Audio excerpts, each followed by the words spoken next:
Gentleman from Clarington, Texas, Mr. Thornberry. Gentleman from Texas is recognized for 5 minutes.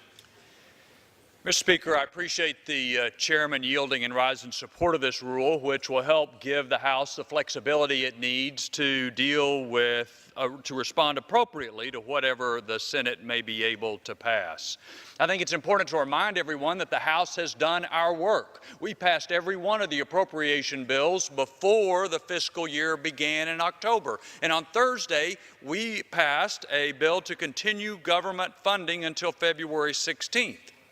Now we're waiting to see what the Senate may be able to pass, and this rule enables us to respond to that. But I want to focus my comments on the effects that this budget drama is having on the United States military. Mr. Speaker, the first job of the federal government is to defend the country. We have to do that before we do anything else. There are more than 2 million men and women who have volunteered to risk their lives to help keep us safe. Some of them are on station this very minute all around the world. Every single one of them and their families depend upon us for the support they need to do the job that the country has asked them to do. As a matter of fact, Mr. Speaker, the Constitution is very explicit, saying it's Congress's responsibility to raise and support, provide and maintain the military forces of this nation. But at this moment, those men and women, wherever they are around the world doing their job, are not getting paid. Now, they'll still do their job, but now they have an additional concern to worry them.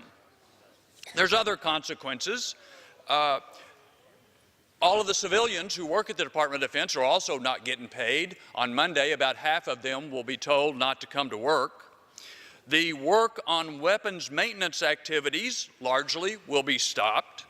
New contracts for support and other activities will not be allowed to proceed. Many medical procedures at military treatment facilities will not take place. And the Pentagon will not be able to pay any of its bills, whether that is money that is owed to a family who has lost a loved one in the line of duty, or whether it's paying a doctor to take care of a service member. And, Mr. Speaker, it is absolutely true that every day that we force the military to live under a continuing resolution does damage to the military. The damage that is being done now under the shutdown is far worse. Truthfully, we have not fulfilled our responsibility to the troops or to the Constitution for some time. As the world grew more dangerous over the last 8 years, we cut military budget about 20%. No other portion of the federal budget, no other significant portion at least, of the federal budget has undergone those kinds of cuts. And now we do this.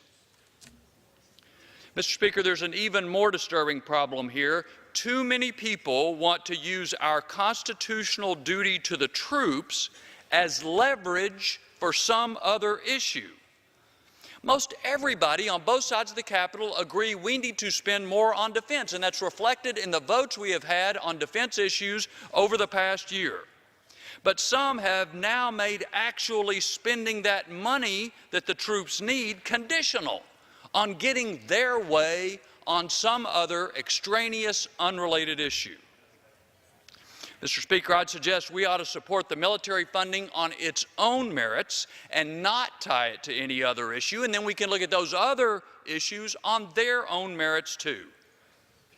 Using support for our military as a hostage to try to get political advantage on some other issue, really on any other issue, is wrong, and it ought to stop. We need to set our troops free from this political drama. The time to do that is now. I yield back.